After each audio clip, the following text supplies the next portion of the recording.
አልፋሽጋ የሚባል የሰሜን በጌ ምድር ግዛት የነበረ በሱዳን ኃይሎች ከተያዘ ቆይቷል። ይሄም ማለት በትግራይ ኃይሎችና በማዕከላዊ መንግስት መካከል ጦርነት ከተከፈተ በኋላ የብልጽግና መንግስት ለሱዳን መንግስት ባሳየው መሞዳሞድ የሱዳን ኃይሎች አልፋሽጋ የሚባለውን ለም የሆነ መሬት ተቆጣጥረው እዛ ያሉ ገበሬዎችን አባረው ያንን መሬት እስካሁን ድረስ እያረሱት ነው እነሱ። ሌላው የባህር በርን ለማግኘት የሚደረገው ጥረት በተደጋጋሚ የከሸፈ አካሄድ ነው የሚከተለው ብልጽግና ፓርቲ። ከሶማሌላንድ ጋር 20 ኪሎ ሜትር የሚደርስ ስምምነት ለ50 ዓመት ተፈራረምን ብሎ የኢትዮጵያን ሕዝብ አስጨፍሯል። የኢትዮጵያን መረጃ አሳልፈው የሚሰጡ ኢትዮጵያን ተጋላጭ በሚያደርግ መንገድ የሚንቀሳቀሱ የፖለቲካ አጀንዳን ብሔራዊ ጥቅምንና ሉዓላዊነትን አሳልፎ በሚሰጥ መንገድ የሚንቀሳቀሱ ፓርቲዎች አሉ። ከውጭ ኃይሎች ከታሪካዊ ጠላቶች ጋር በሚደረግ የባንዳና የባዳ ቅንጅት በታቀደ ኢትዮጵያ ከምርጫው በፊት ወደ ሽግግር መንግስት ነው መሻገር ያለባት እንጂ ምርጫው አያዋጣም ከሚሉ ኃይሎች ጋር በሚደረግ ሰልፍ በቀጥታ እየገባችሁ ይሄ ሰልፍ የታቀደው ፋይናንስ የተደረገው የተቀናጀው ሰውም የተመለመለው የሰለጠነው እና ወደዚህ አጀንዳ የገባው በውጭ ኃይሎች ፋይናንስ እና እቅድ መሆኑን እያወቃችሁ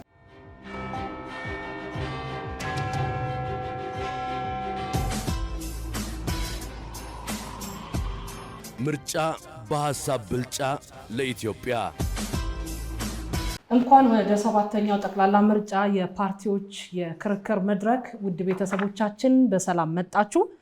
ዛሬ የክርክሩ ርዕሰ ጉዳይ የማንኛውም ሀገር የህልውና መሰረትና የፖለቲካ ማህበረሰብ የውል ማሰሪያ በሆኑት በብሔራዊ ጥቅምና ሉዓላዊነት ዙሪያ ይሆናል። ኢትዮጵያ እንግዲህ በአሁኑ ወቅት በቀጠናዊና ዓለም አቀፋዊ ተጽዕኖዎች በበረቱበት ወቅት ላይ ትገኛለች። የውስጥ አንድነትና የውጭ ዲፕሎማሲ ሚዛን እጅግ ወሳኝ የሆነበት ጊዜ ላይም ነው የምንገኘው። ሉዓላዊነት ሲባል የድንበር መከበር ብቻም ሳይሆን የሀገርን የውስጥ ጉዳይ በራስ የመወሰን የኢኮኖሚ ነፃነትን የማረጋገጥና የዜጎችን ክብር የማስጠበቅ ጥበብ ነው። በመሆኑም በዚህ 7ኛው ጠቅላላ ምርጫ ስልጣን ለመያዝ የሚወዳደሩ ፓርቲዎች የኢትዮጵያን ብሔራዊ ጥቅም እንዴት ይተረጉሙታል? በፈታኝ ሁኔታዎች ውስጥ የሀገርን ሉዓላዊነት ለመጠበቅ ምን አይነት ግልጽ ስትራቴጂ አላቸው? የሚሉትን ጥያቄዎች ለመመለስ 5 ተፎካካሪ ፓርቲዎች እዚህ ተገኝተዋል። የዕለቱ ተከራካሪ ፓርቲዎች ብልጽግና ፓርቲ ገዢ ፓርቲ እንደመሆኑ መጠን ካለፉት ዓመታት ተሞክሮ በመነሳት የሀገርን ብሔራዊ ጥቅም ከብልጽግናና ከቀጠናዊ ትስስር አንጻር እንዴት ያየዋል የሚለውን እናያለን። የኢትዮጵያ ዜጎች ለማህበራዊ ፍትህ ፓርቲ ኢዜማ የዜጎች መብት መከበርና ማህበራዊ ፍትህን ከሀገራዊ ሉዓላዊነትና ከብሔራዊ ጥቅም መጠበቅ ጋር እንዴት ያቆራኘው ይሆን? በትብብር ለአንድነትና ለዲሞክራሲ ፓርቲም የሀገርን አንድነትና የህዝቦችን ትብብር ለሉዓላዊነት መጠናከር እንደ ዋስትና የሚመለከተው በምን የተለየ አማራጭ ፖሊሲ ይሆን?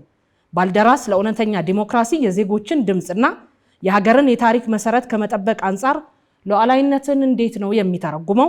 የኢትዮጵያ ዲሞክራቲክ ህብረት ኢዴህ አንጋፋ ፓርቲ ሲሆን በዲፕሎማሲና በሀገራዊ ክብር ዙሪያ ያለው ራዕይ እንዴት ያለ ነው የሚለውን ምላሽ ታገኙበታላችሁ። ውድ ቤተሰቦቻችን የክርክሩ መመሪያዎችና አጠቃላይ የሰዓት ምጣኔዎቹን እናቀርብላችኋለን።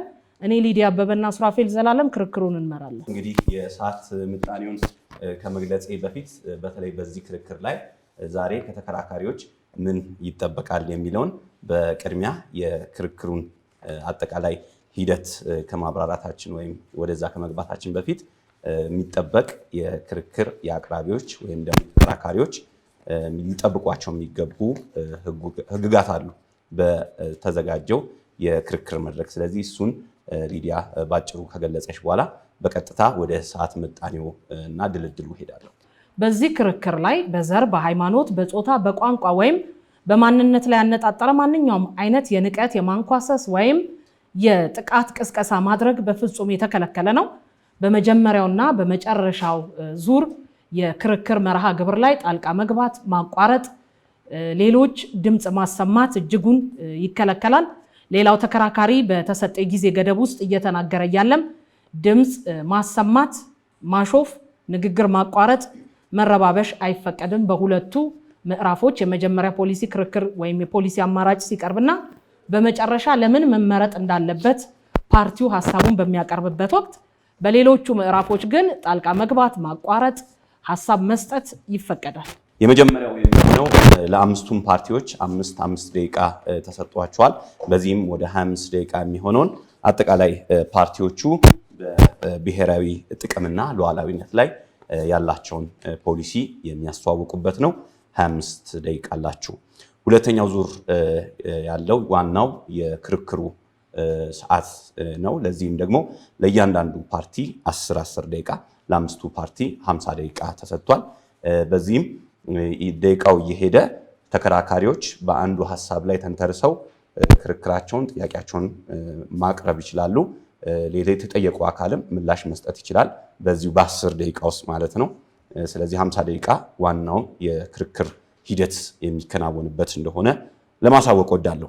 እዚህ ላይ ተንተርሶ ደግሞ ሰፊ ምላሽ ማብራሪያ የሚያስፈልጋቸዋል ዜጎችን ወክለው እንደመምጣታቸው። ይህ ክርክር ለየትም የሚያደርገው የተለያዩ ማህበረሰብ አካላትን፣ ምሁራንን፣ ሌሎችም ጥሪ የተደረገላቸው እንግዶች እየተጋበዙ ለፓርቲዎቹ ጥያቄያቸውን በደንብ ደግሞ ፖሊሲዎቻቸውን በተመለከቱ የሚያነሷቸው ጉዳዮች የሚንጸባረቁበት እንደመሆኑ መጠንም የዚህ ክርክር ሂደት ለየት ያደርገዋል። 10 ደቂቃ ለዚህም ለእያንዳንዱ ፓርቲ ተመድቧል። አጠቃላይ 50 ደቂቃ አላችሁ ማለት ነው። የመጨረሻው ወይም አራተኛው ክፍለ ጊዜ የሚሆነው ፓርቲዎቹ የማጠቃለያ ሀሳባቸውን በ4 ደቂቃ በ20 ደቂቃ ውስጥ የሚያቀርቡበት ይሆናል ማለት ነው። አጠቃላይ የክርክሩ ሂደት ይህንን ይመስላል። መመሪያዎቹንና አጠቃላይ ክርክሩን ደንብና ስርዓትም እንደምታከብሩ ባለሙሉ እምነት አለን።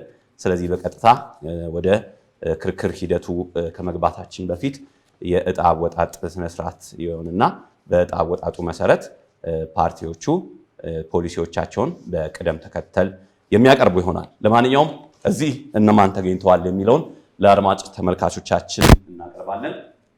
ከብልጽግና ፓርቲ ዶክተር ቢቂላ ሁሪሳ እንዲሁም አቶ ጃፋር በድሩ ብልጽግና ፓርቲን ወክለው እዚህ ተገኝተዋል። ከብልጽግና የመጀመሪያ ፖሊሲ አቅራቢ የሆኑት አቶ ጃፋር በድሩ ናቸው። እንደዚሁ ደግሞ አቶ አማሃ ዳኘው ከባልደራስ ለእውነተኛ ዲሞክራቲክ ፓርቲ እንዲሁም አቶ አሸናፊ ንጉሴ ከባልደራስ ለእውነተኛ ዲሞክራሲ ፓርቲ ተገኝተዋል። የፖሊሲ አማራጫቸውን የሚያቀርቡት ደግሞ አቶ አማሃ ዳኘው ይሆናል። ሌላው አቶ ገብሩ በርሄና አቶ ሳሙኤል ብርሃኑ ናቸው። ከኢትዮጵያ ዴሞክራቲክ ፓርቲ አቶ ሳሙኤል የኢትዮጵያ ዴሞክራቲክ ፓርቲን እንደዚሁ የሚያቀርቡልን ይሆናል ማለት ነው። ሌላው ዶክተር አበባው ደሳለው የትብብር ለአንድነት ኢትዮጵያ ወክለው ተገኝተዋል። አቶ ናትናኤል መኮንን እንደዚሁ ከትብብር ለአንድነት ኢትዮጵያ ተወክለው ተገኝተዋል። የመጀመሪያውን የፖሊሲ አማራጭ የሚያቀርቡት ዶክተር አበባው ደሳለው ናቸው። ሌላው ዶክተር ሙሉዓለም ተገኘ ወርቅ ከኢትዮጵያ ዜጎች ለማህበራዊ ፍትህ ፓርቲ እንዲሁም አርክቴክት ዮሐንስ መኮንን ከኢትዮጵያ ዜጎች ለማህበራዊ ፍትህ ፓርቲ ተገኝተዋል። የፓርቲውን ብሔራዊ ጥቅምና ሉዓላዊነት ፖሊሲን የሚያቀርቡልን ደግሞ ዶክተር ሙሉዓለም ተገኘ ወርቅ የኢትዮጵያ ዜጎች ለማህበራዊ ፍትህ ፓርቲን ወክለው ይሆናል። ተከራካሪዎች ጥሪያችንን አክብራችሁ ስለመጣችሁ በድጋሚ ከልብ እናመሰግናለን። እንኳን ደህና መጣችሁ ብለናል። እንግዲህ መተካካት ያው ይቻላል። እየተነጋገራችሁ ከባልደረቦቻችሁ ጋር አቋርጣችሁ መግባት የምትችሉ መሆኑን በዚህ አጋጣሚ እንገልጻለን። ባልደራስ አንደኛ ያቀርባል፣ ኢዜማ ሁለተኛ ያቀርባል፣ ትብብር ሶስተኛ ያቀርባል፣ የኢትዮጵያ ዴሞክራቲክ ፓርቲ አራተኛ ያቀርባል። እንግዲህ የመጨረሻው የሚሆነው ብልጽግና 5ኛ ተራ ቁጥር ላይ ተቀምጧል። ፖሊሲዎቻችሁን ማቅረብ የምትችሉ መሆኑን እንገልጻለን። የሀገር ሉዓላዊነት ሲጠበቅ የአንድን ሀገር ብሔራዊ ጥቅም ማስከበር ይቻላል ማለት ነው። እንግዲህ የአንድ ሀገር ሉዓላዊነት በሁለት መልክ ነው የሚታየው። ምንድነው? አንድ መንግስት እና አንድ ሀገር ሉዓላዊ ነው ሲባል በዛ መንግስት ላይ የስልጣን የበላይነት ያለው መንግስት በአገሩ የግዛት ክልል ውስጥ በሁሉም የግዛት ክልል ውስጥ የኃይል ተቀባይነት አለው ማለት ሲሆን በዛ የግዛት ክልል ውስጥ ያለው ህዝብ ራሱ በአጠቃላይ ለዛ መንግስት ከበሬታ ይሰጠዋል። ለምን? የሀገር ክልሉን ስላስጠበቀለት። እና እንግዲህ ከፖለቲካ ፍልስፍና አንጻር የሀገር ሉዓላዊነት ማለት በሁለት የሚገለጽ ነው። አንድ የአንድ ሀገር ክልል ተብሎ የተያዘው በዓለም አቀፍ ህግ የተከበረው የዛ ሀገር የግዛት ክልል በዛ መንግስት እና በውስጡ ባሉት ተቋሞች መከበር አለበት። አንደኛ በዛ ሀገር ውስጥ የሚኖር ህዝብ በሙሉ ጥቅሙ መከበር አለበት። እንግዲህ ጥቅም ስንል የማህበራዊ ጥቅም አለ፣ የኢኮኖሚ ጥቅም አለ፣ የፖለቲካ ነፃነት አለ። ይሄን ሁሉ የሚያካትት ነው። እነዚህ ሁሉ ሲጓደሉ ብሔራዊ ጥቅም ተከበረ ማለት አይቻልም። ለምሳሌ በአሁኑ ተጨባጭ ሁኔታ በኢትዮጵያ ሰሜን ምዕራብ አልፋሽጋ የሚባል የሰሜን በጌ ምድር ግዛት የነበረ በሱዳን ኃይሎች ከተያዘ ቆይቷል። ይሄም ማለት በትግራይ ኃይሎችና በማዕከላዊ መንግስት መካከል ጦርነት ከተከፈተ በኋላ የብልጽግና መንግስት ለሱዳን መንግስት ባሳየው መሞዳሞድ የሱዳን ኃይሎች አልፋሽጋ የሚባለውን ለም የሆነ መሬት ተቆጣጥረው እዛ ያሉ ገበሬዎችን አባረው ያንን መሬት እስካሁን ድረስ እያረሱት ነው እነሱ። የኢትዮጵያ ገበሬዎች በዛ አካባቢ ያለው የጎንደር ገበሬ ተፈናቅሎ የሱዳን ኃይሎች አልፋሽጋ የሚባለው መሬት እያረሱት ነው። ይሄ እንግዲህ የሀገር ሉዓላዊነት እንዲከበር አልሰራም ማለት ነው በስልጣን ላይ ያለው መንግስት። ለምን? የሀገር ሉዓላዊነት ማለት በዛ መንግስት ስር ወይም ኢትዮጵያ ተብላ በምትታወቀው ሀገር በዓለም አቀፍ ህግ ባላት የግዛት ክልል ውስጥ አንድም ኢንች የዛ ሀገር መሬት በሌላ ኃይል መያዝ የለበትም። ከተያዘ ሉዓላዊነታችን ተደፍሯል ማለት ነው። በዛው መጠን የኢትዮጵያ ህዝብ ጥቅም ተጎድቷል ማለት ነው። ይሄ መሬት እስከዛሬ አልተመለሰም፣ መመለስ ሲገባው። ልናስመልስ የምንችለው ደግሞ የህዝባችን አንድነት በማስጠበቅ ኢኮኖሚያችንን ጠንካራ በማድረግና ህዝቡ ባለው አገዛዝ በመንግስት ፖሊሲ ረክቶ ለአገሩ ሉዓላዊነት የመጨረሻውን መስዋዕትነት ለመክፈል ዝግጁ ሲሆን ማለት ነው። ይሄ እስካልሆነ ድረስ የአገር ሉዓላዊነትም የአገር ጥቅምም ብሔራዊ ጥቅም የሚባለውም ሊከበር አይችልም። ስለዚህ በባልደራስ እምነት የሀገር ሉዓላዊነት ከማንም በላይ ከየትኛውም የፖለቲካ ኮንሲደሬሽን በላይ አስቀድሞ የሚያየው የሀገርን ሉዓላዊነት ነው። የሀገር ሉዓላዊነት ሲከበር ብሔራዊ ጥቅም ለመከበሩ የመጀመሪያው ምዕራፍ ተሻገር ማለት ነው። ከዛ በኋላ ስለ ብሔራዊ ጥቅም ስናወራ ብሔራዊ ጥቅም ደግሞ የተለያዩ ገጽታዎች አሉት። የኢኮኖሚ ነፃነት አንድ ገጽታ ነው። የህዝብ መብት መከበር ሌላ ገጽታ ነው። የማህበራዊ እኩልነትን ማስፈን ሌላ ገጽታ ነው። እነዚህ በሙሉ የብሔራዊ ጥቅም የተለያዩ ዘርፎች ናቸው። እነዚህ ሁሉ መከበር ይኖርባቸዋል ማለት ነው። እንግዲህ ከሀገር ሉዓላዊነት በተጨማሪ ያንን ኤክስክሉድ አድርጎ ማለት ሳይሆን ከሀገር ሉዓላዊነት መከበር የመጀመሪያው ነው። እሱ ከሁሉም የሚቀድመው። ከሱ ቀጥሎ ግን ብሔራዊ ጥቅም ሲባል ሰዓቱ አልቋል። ለአቶ አመሃ ወደ ቀጣዩ ፖሊሲ አቅራቢ ያልፋለሁ። የኢትዮጵያ ዜጎች ለማህበራዊ ፍትህ ፓርቲ ኢዜማ ዶክተር ሙላለ ምርጫ በሀሳብ ብልጫ ለኢትዮጵያ ብሎ ይህን መድረክ ስላዘጋጀ በእኔም በድርጅቴም ስም ለማመስገን እንወዳለን። አህዱ በዚህ ጉዳይ ላይ በኢትዮጵያ ጉዳይ ላይ በተደጋጋሚ የጠራ ሀሳቡን በማስተላለፍ የምናውቀው ሚዲያ ስለሆነ በዚህ ሰዓት መመስከር እንፈልጋለን። ለህዝቡም ይህን ስራችሁን አጠንክራችሁ ቀጥሉ ማለት እንፈልጋለን። ውድ ኢትዮጵያውያን፣ ኢትዮጵያ ያለችበት ውስብስብ የፖለቲካ ምህዳር የብሔራዊ ጥቅምና ሉዓላዊነት ጽንሰ ሀሳብ ዳግም መፈተሽ ግድ የሚልበት ደረጃ ላይ ደርሷል። በኢዜማ እምነት ብሔራዊ ጥቅም ማለት በአንድ ወቅት የሚኖር ገዢ ፓርቲ በስልጣን ላይ ለመቆየት የህልውና ዋስትና ወይም የጥቂት ባለስልጣናት የስልጣን ፍላጎት መጠበቂያ ሳይሆን የ130 ሚሊዮን ኢትዮጵያውያን የጋራ ደህንነት፣ የሰብአዊ ክብርና የኢኮኖሚ ተጠቃሚነት ድምር ውጤት ነው። ሆኖም ዛሬ በሀገራችን በገዢው ፓርቲ ስህተቶችና ኢሚዛናዊ በሆኑ ተቃዋሚዎች የብስለት ጉድለት ምክንያት ኢትዮጵያ ብሔራዊ ጥቅሟ አደጋ ላይ ወድቋል ብለን እናምናለን። ገዢው ፓርቲ ብልጽግና አሁንም ድረስ የሙጥኝ ብሎ የያዘው ብሔርና ቋንቋን መሰረት ያደረገው የብሔር ፌዴራሊዝም ለኢትዮጵያ ብሔራዊ ጥቅም ዋነኛው ስጋት ነው። የስርዓት ዜጎች በሀገራቸው ጉዳይ ላይ እንደ ህዝብ እንዳያስቡ፣ በጋራ እንዳይቆሙ ጋሬጣ ሆኖባቸዋል። ሉዓላዊነት የሚጀምረው ከሀገራዊ አንድነት ነው።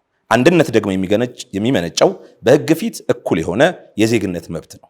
ብልጽግና በውርስ የተቀበለውና ለመለወጥ ምንም አይነት ፍላጎት ያላሳየበት የፖለቲካ መስመር ዜጎችን በየጎሳቸው በመከፋፈል ሀገራዊ አንድነትን እንዲላላ አድርጓል።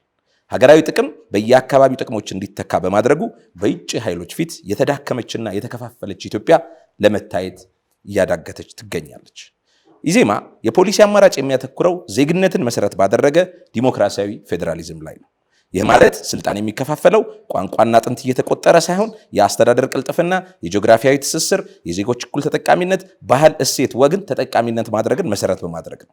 ሉዓላዊነት የሚያስከብር ጠንካራ ማዕከላዊ መንግስት የሚገነባው ዜጎች በየትኛውም የሀገሪቱ ክፍል ተንቀሳቅሰው የመኖር የመስራትና የመምረጥ መብታቸው ሲረጋገጥ ብቻ ነው። ሌላው የብልጽግና መንግስት ትልቁ ስህተት ሆን ብሎ መንግስትና ፓርቲን መለየት አለመቻሉ ነው። ዜጎች በሙሉ አቅማቸው በደማቸውና በላባቸው የተረባረቡባቸው እንደ ታላቁ ህዳሴ ግድብ አይነት ፕሮጀክቶችን ገዢው ፓርቲ እንደ አንድ የፓርቲ ድልና የቅስቀሳ መሳሪያ አድርጎ ሲያቀርባቸው ይታያል። ይህ አካሄድ የፖለቲካ ልዩነት ላላቸው ዜጎች ብሔራዊ ጥቅሞቻችን ላይ በሙሉ ልብ እንዳይተባበሩ እንቅፋት ሆኗል። ብሔራዊ ፕሮጀክቶችን የፓርቲ ንብረት አድርጎ ሲወስድ የዜጎችን ባለቤትነት መንፈስን ይነጥቃል። ኢዜማ በፕሮግራሙ ላይ በግልጽ እንዳስቀመጠው የመንግስት ተቋማት ገለልተኝነት ለብሔራዊ ጥቅም መከበር ወሳኝ ነው። የመከላከያ ደህንነትና የዲፕሎማሲ ተቋማት ከፓርቲ ርዕዮተ ዓለም ነፃ ሆነው የሀገርን የረጅም ጊዜ ጥቅም ብቻ እንዲያስከብሩ እናደርጋለን። የሀገር ሀብት ፈጽሞ ለፓርቲ ቅስቀሳ አይውልም። በሌላ በኩል ኢሚዛናዊ የሆኑ ተቃዋሚዎች በተለይ አንዳንድ የፖለቲካ ኃይሎች ብሔራዊ ጥቅምን ከገዢ ፓርቲ ጥላቻ መለየት ተስኗቸው መንግስትን መቃወም ዲሞክራሲ መብት ቢሆንም መንግስትን ጠላው ብሎ ብሔራዊ ጥቅምን አሳልፎ ለመስጠት ከሀገር ጠላቶች ጋር መሰለፍን ታሪካዊ ክህደት ነው ብለን እንወስደዋለን። ብሔራዊ ጥቅም ፓርቲዎችም ሆኑ መሪዎች ሲመጡና ሲሄዱ የሚቀያየር አይደለም። አንዳንዶችም በግለሰቦችና በቡድኖች ጥላቻ ታውረው የሀገር ሉዓላዊነትን አሳልፈው እስከ መስጠት መድረሳቸው ብሔራዊ ጥቅማችን ላይ ታማኝ አለመሆናቸውን ያሳያል። ኢዜማ ብሔራዊ ጥቅምና ሉዓላዊነት መከበር ላይ አራት መሰረታዊ ጉዳዮችን ማንሳት ይፈልጋል። ተቋማዊ ሉዓላዊነት፣ የኢኮኖሚ ሉዓላዊነት፣ ዲፕሎማሲ ጥንካሬ፣ ማህበራዊ ፍትህን አካታች መሆን አለበት ብሎ ያስባል። ይህንን ዝርዝር የፖሊሲ አማራጮችን በቀጣይ ጓደኛዬ ወዳጅ የሚያቀርቧቸው ሲሆን እኔ ግን በአጭሩ ነክቻቸው ለማለፍ እያንዳንዱን በዝርዝር አያቸዋለሁ። አንደኛ፣ ተቋማዊ ሉዓላዊነት። የመከላከያና የደህንነት ኃይሎች የህግ መንግስቱን የሀገር ድንበር ጠባቂ ብቻ ሊሆኑ ይገባል። ሁለተኛ፣ የኢኮኖሚ ሉዓላዊነት። ከተመጽዋችነት ከእርዳታ ጥገኝነት ነፃ ልንወጣ ይገባል። ሶስተኛ፣ ዲፕሎማሲያዊ ጥንካሬ። ዲፕሎማሲያችን የጡረታ ቦታ ተጠቃሚነትን የሚያረጋግጥ ቦታ መሆን ትቶ ስትራቴጂክ መብቶቻችን የምናስከብርበት ሊሆን ይገባል። አራተኛ፣ ሁሌ የምናነሳው ማህበራዊ ፍትህ። ሉዓላዊነት የሚከበረው ዜጎች በሀገራቸው ተስፋ ሲኖራቸው ነው። የኢዜማ የማህበራዊ ፍትህ ፖሊሲ የሀብትን ክፍፍል እድሎችን ፍትሃዊ በማድረግ ድህነትን በመቀነስና የዜጎችን ደህንነት በመጠበቅ በሀገር ላይ የሚቆረቆር ትውልድ ይፈጥራል።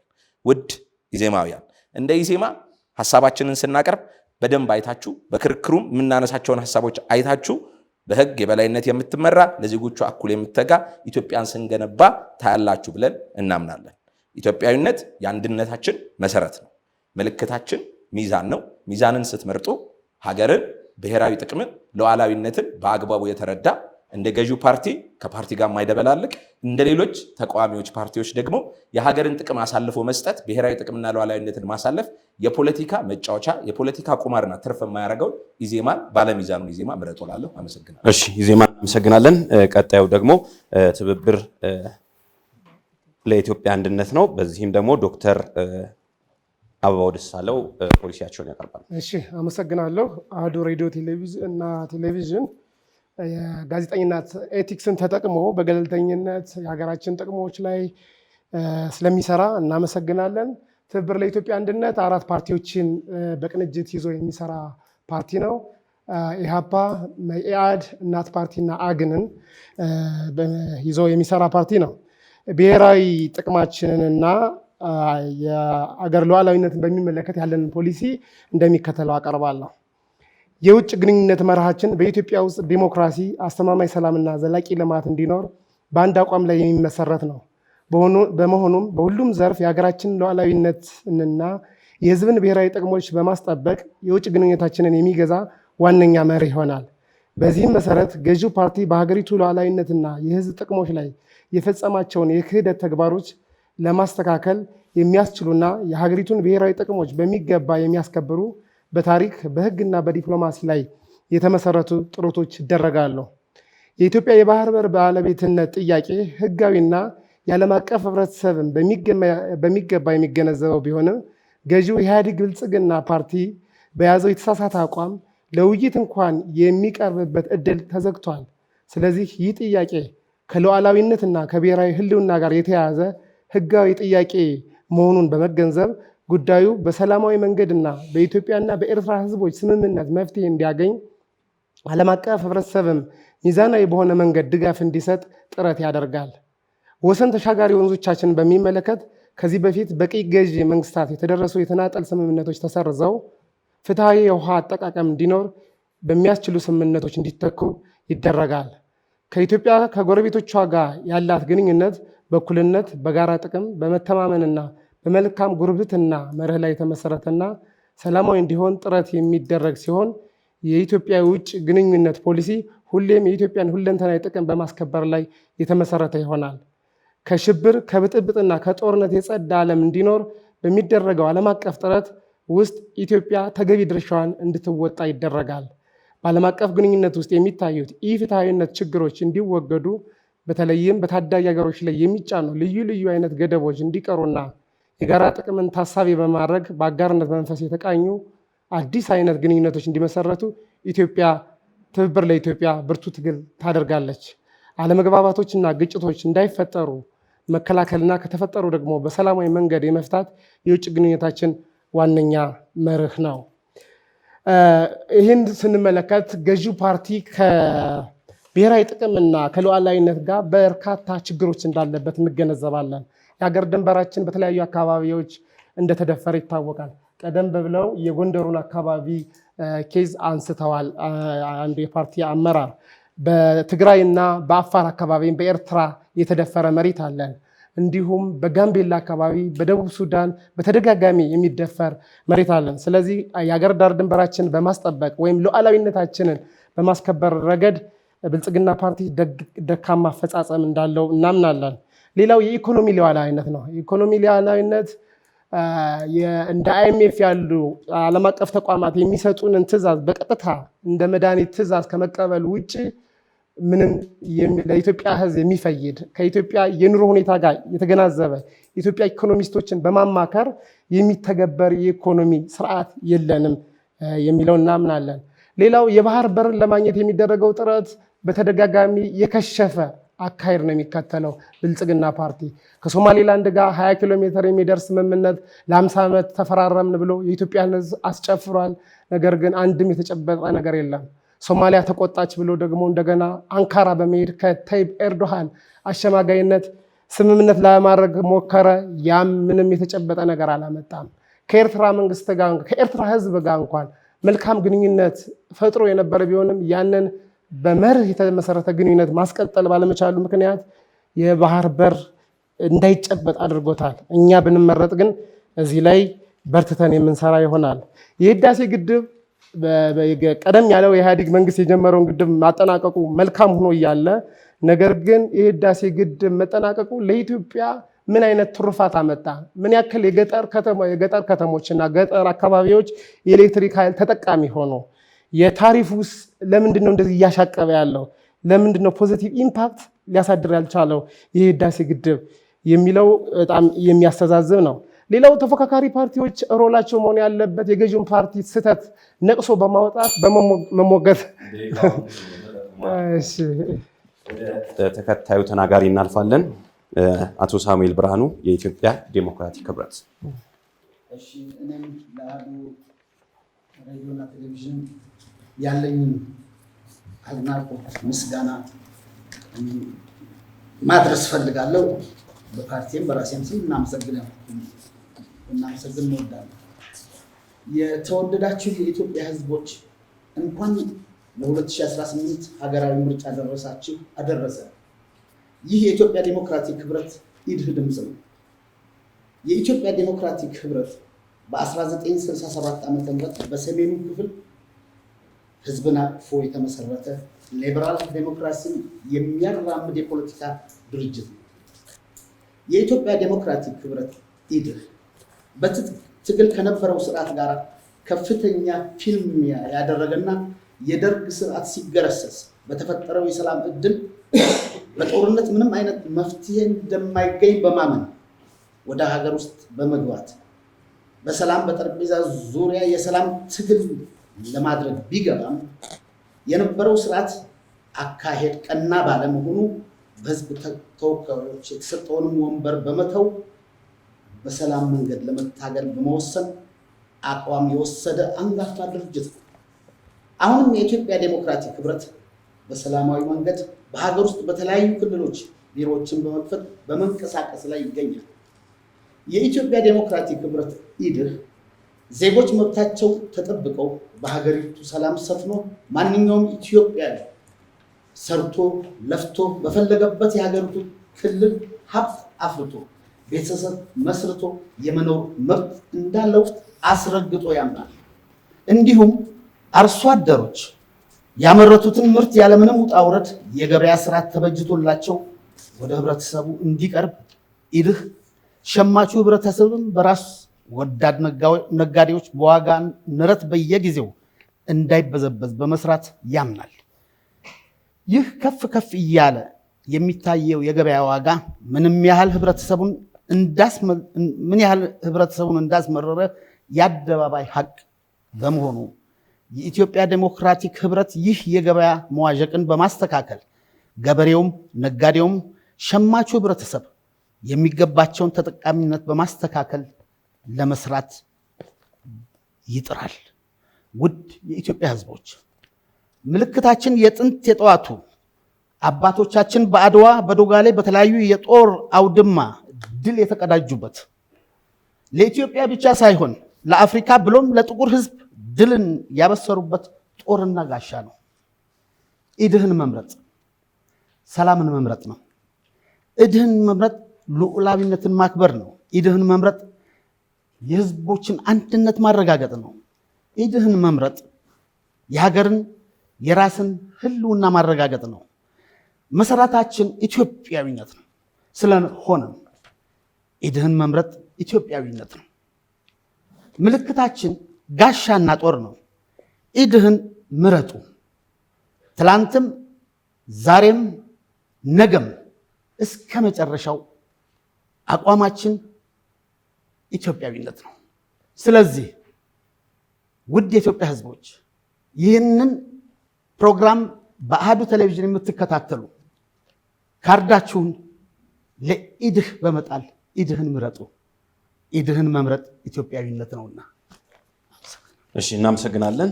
የኢትዮጵያ ዴሞክራቲክ ፓርቲ በቀጣይ የመጨረሻው በዚህ ዙር ላይ ብልጽግና ፓርቲ ይሆናል። አቶ ጀፈር በጥሩ። አመሰግናለሁ። ውድ ኢትዮጵያውያን እንኳን ለሰባተኛው ሀገራዊ ምርጫ በሰላም አደረሳችሁ።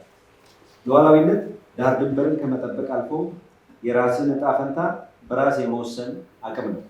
ጠንካራ የውስጥ አንድነትና ሰላም፣ የሚያድግ ኢኮኖሚና የተረጋገጠ የምግብ ዋስትና ብሎም የዲፕሎማሲ ተደማጭነት ሁለንተናዊ ሉዓላዊነቱ የተከበረ ሀገር መገለጫ እንደሆነ ብልጽግና ያምናል። ሁለንተናዊ ሉዓላዊነት ስንል የኢትዮጵያን ዕጣ ፈንታ በኢትዮጵያውያን ብቻ እንዲወሰን ማድረግ ማለት ነው። ባለፉት ዓመታት ይህን ታላቅ ሀሳብ ወደ ተግባር በመለወጥ የሀገራችንን ሉዓላዊነት የተረጋገጠ ብሔራዊ ጥቅሞቻችን የተከበሩ እንዲሆኑ የሚያደርጉ በርካታ ስኬቶችን ፓርቲያችን አስመዝግቧል። ከብዙ በጥቂቱ ቀጥዬ አቀርባለሁ። ተከብሮ የኖረውን ረጅሙን የሀገራችንን ሉዓላዊነት ከሀገረ መንግስት ምስረታና ግንባታ ጋር ተያይዞ በሚነሱ ጫፍና ጫፍ የቆሙ ነጠላ ትርክቶች የሚቀሰቅሷቸው የእርስ በርስ ግጭቶች የውስጥ ሉዓላዊነታችን ስጋት ላይ ወድቆ ቆይቷል። ፓርቲያችን መሰረታዊ በሆነ መንገድ ለግጭትና ለመግባባት የሚዳርጉንን ችግሮች በዘላቂነት ለመፍታት ሀገራዊ ምክክር ኮሚሽንን በማቋቋም ብሎም በሰላማዊ መንገድ የሀሳብ ትግል ማድረግ ለሚፈልጉ ታጣቂዎች የድርድር አማራጭን በሰፊ በማስፋት የተረጋጋ ሰላማዊ የፖለቲካ ሂደት እንዲኖር ከፍተኛ ጥረት አድርገናል። ውድ ኢትዮጵያውያን፣ ሉዓላዊነቱ የማይደፈር ሀገር የሚገነባው በጠንካራ ኢኮኖሚና በተረጋገጠ የምግብ ዋስትና መሆኑን ብልጽግና ያምናል። ዕዳ ያጎበጠውን እና አደገኛ የማክሮ ኢኮኖሚክ አለመረጋጋት ገጥሞት የነበረውን የሀገራችንን ኢኮኖሚ በተሳካ ሀገር በቀል ኢኮኖሚ ማሻሻያ ትግበራ ወደ ተረጋጋ እድገት ምዕራፍ በማሸጋገር የሀገራችን ሉዓላዊነት እንዲጸና አድርገናል። የኢኮኖሚ ሉዓላዊነታችንን አደጋ ላይ ጥሎ የነበረውን የብድር ጫና እንዲቃለል አድርገናል። ባለፈው ዓመት ብቻ $8.4 ቢሊዮን የዕዳ ሽግሽግ በማድረግ በሚቀጥሉ 3 ዓመታት ለብድር ክፍያ ሊወጣ የነበረውን $2.5 ቢሊዮን ለሀገር ልማት እንዲውል ማድረግ ተችሏል። የሀገራችንን የዶላር ክምችት $5.5 ቢሊዮን በማድረስ ሀገራችንን ከውጭ ጥገኝነት ማላቀቅ የሚችል ሰፊ አቅም መፍጠር ተችሏል። በግብርናው ዘርፍ በወሰድናቸው ማሻሻያዎች ከጥቂት ዓመታት በፊት ኢትዮጵያ በየዓመቱ ከ17 ሚሊዮን ኩንታል በላይ ስንዴ ከውጭ ለማስገባት እስከ $1 ቢሊዮን ታወጣ የነበረበት ሁኔታ እንዳለ ሁሉም የሚያውቀው ነው። ባለፈው የምርት ዘመን ብቻ በበጋ መስኖና በመደበኛ እርሻ ከ110 ሚሊዮን ኩንታል በላይ ስንዴ በማምረት የሀገራችንን ስንዴ ምርት ከእጅ ወደ አፍ የነበረበትን ሁኔታ ቀይረናል። አሁን ላይ ምርቱ ለውጭ ገበያ ማቅረብ የሚቻልበት አቅም ተፈጥሯል። ስንዴ ከውጭ ለማስገባት የወጣ የነበረውን በቢሊዮን የሚቆጠር ዶላር ማስቀረታችን ብቻ ሳይሆን ከስንዴ እርዳታ ጋር ተሳስሮ የሚቀርበውንም የእጅ አዙር የሉዓላዊነት ገፈፋም በዚሁ ማስቀረት ችለናል። ውድ ኢትዮጵያውያን፣ ፓርቲያችን በዲፕሎማሲው መስክ የሀገራችንን ብሔራዊ ጥቅም የውጭ ግንኙነታችን አልፋና ኦሜጋ አድርጎ ሰርቷል። ብልጽግና ኢትዮጵያ በሁለት ታላላቅ የውሃ አካላት ማለትም በአባይና በቀይ ባህር ዙሪያ የሚያጠነጥን ብሔራዊ ጥቅምና ፍላጎት እንዳላት ያምናል። ይህን እምነት ወደ ተግባር በመለወጥ የህዳሴ ግድብን በመጨረስና የንጋት ሐይቅን እውን በማድረግ በብሔራዊ ጥቅሞቻችን ላይ የማንደራደር መሆናችንን አስመስክረናል። በሉዓላዊነታችንም ላይ እንደሚቆምሩት እንዳልሆንን በተግባር የታየ ሀቅ ነው። ለዘመናት የተዳፈነውና የተቀበረውን የባህር በር አጀንዳን ከኢትዮጵያ ሕዝብም አልፎ ዓለም አቀፍ አጀንዳ እንዲሆን በማድረግ አጀንዳው ወደ መዳረሻው የሚቀርብበት ሀዲድ ላይ እንዲወጣ ማድረግ ችለናል። ክቡራት ኢትዮጵያውያን፣ ብልጽግና ፓርቲ እነዚህን ስኬቶች ውድ ማድረግ የቻለው በከፍተኛ ተግዳሮትና ፈተና ውስጥ ሆኖ ነው። አንዳንድ የውጭ ኃይሎች ሀገራችንን እስከ ማፈራረስ ያለመ ሴራ ጎንጉነው ባላቸው አቅም ሁሉ ተረባርበዋል። በብሔር ጽንፈኝነት ታውረው ኢትዮጵያን ማሰብ ያቃታቸው አንዳንድ የውስጥ ቡድኖችም ሀገር በማፍረስ እንቅስቃሴ ውስጥ ተሰማርተው ብዙ ምስቅልቅል ፈጥረዋል። ሆኖም በፈርዖን ድጋፍ በሻዕቢያ ቡራኬ የሚመጣ መንግስት ለኢትዮጵያ የሚበጅ አለመሆኑን የሚያውቀው የኢትዮጵያ ሕዝብ ለብልጽግና ፓርቲ በሰጠው ትልቅ ድጋፍና አቅም የጠላትን ሴራ ማክሸፍ ተችሏል። ውድ ኢትዮጵያውያን፣ ብሔራዊ ልዕልናችን እንዲረጋገጥ ህልም የሰነቀውንና በተግባሩ ውጤት የሚያሳየውን ብልጽግናን ይምረጡ። ብሔራዊ ጥቅማችንና ሉዓላዊነት ወደ ቀጣይ ከፍታ እንዲሻገር ብልጽግናን ምረጡ። የመወዳደሪያ ምልክታችን የስንዴ ነዶ ነው። የስንዴ ነዶ የመደመር አቅም ማሳያ። አመሰግናለሁ። ሰዓት ተጠናቋል። የተከበራችሁና የተወደዳችሁ ተመልካቾቻችን ክርክራችን ይቀጥላል። የመጀመሪያው ዙር የፖሊሲ ማቅረቢያ ነበር። ሊዲያ እንግዲህ ፖሊሲዎቻቸውን አምስቱም ፓርቲ በተቀመጠላቸው የጊዜ ገደብ አቅርበዋል።